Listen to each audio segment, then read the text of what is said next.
Newton's first law is also known as the law of inertia.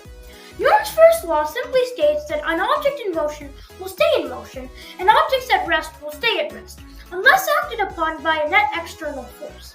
Let's take a look at a couple examples of Newton's first law. Here we have a soccer ball at rest. If a player kicks the ball, which is an applied net external force, the ball will start to move in the direction of the player applying the force. Let's take a look at another example. This ball, which is in motion, slowly stops moving due to the force of friction. And since friction is an unbalanced external force that's opposing to the motion, the ball will slow down and eventually stop. Now let's talk about inertia, because inertia is a very important topic that relates to Newton's first law.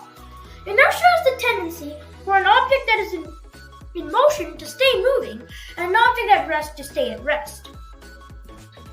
To change an object's velocity, you first have to overcome its inertia.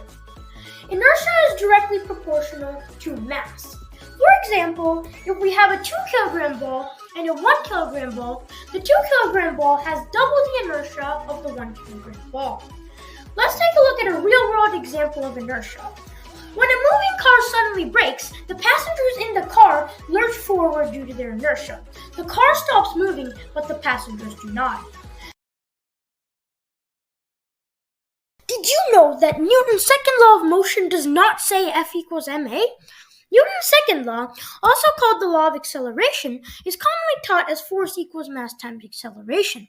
However, when Newton published the laws in Principia Mathematica, he actually states that the force applied equals the rate of change of the momentum, aka mass times velocity, with respect to time.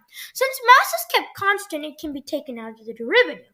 And the rate of change of velocity is just acceleration. This gives us the formula we all know and love as F equals ma. What this formula means is that a net force applied to an object will cause an acceleration inversely proportional to the mass of the object. Let's take a look at an example. If a 5 kilogram soccer ball is kicked with a force of 25 newtons, then the acceleration of the ball would be 5 meters per second squared. This is because when you plug the numbers into the formula F equals ma, you'll get 25 equals 5a, and therefore a equals 5 meters per second squared. Now let's take a look at a real-world example. When you ride a bike, you apply the force to the pedals, causing the bike to accelerate.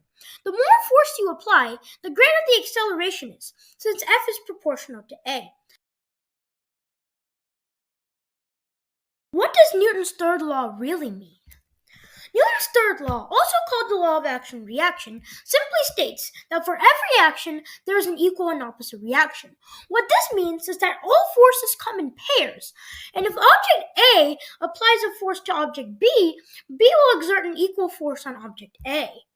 These two forces don't cancel each other out because they act on different objects. Let's take a look at a few examples of Newton's third law. You may not realize this, but a very important real-world example of Newton's third law is walking. When you walk, your foot applies a force on the ground. The ground applies a reaction force on the foot, which is what causes us to move. The foot pushes the ground, but the ground doesn't really move that far because of Earth's large mass. Another example of Newton's third law is a rocket ship.